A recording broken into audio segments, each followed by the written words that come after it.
In this video, I will show you how to install Wiring Planner. You'll receive a download link by email. Click on the link and the installer will download. Double-click the installer, and when you do, it's possible that you'll get this Microsoft Defender Smart Screen window.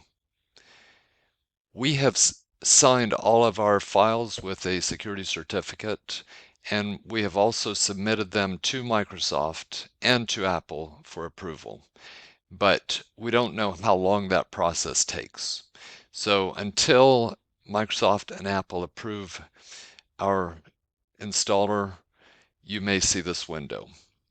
All you have to do is click More Info, and then you'll see a Run Anyway button that will allow you to install it. It will ask, do you want to install?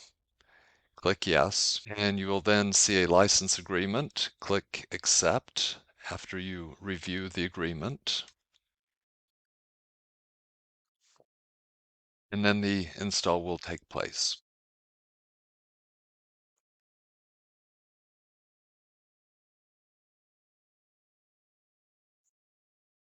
Once it's finished, click the Finish button, and once you do, Wiring Planner will open.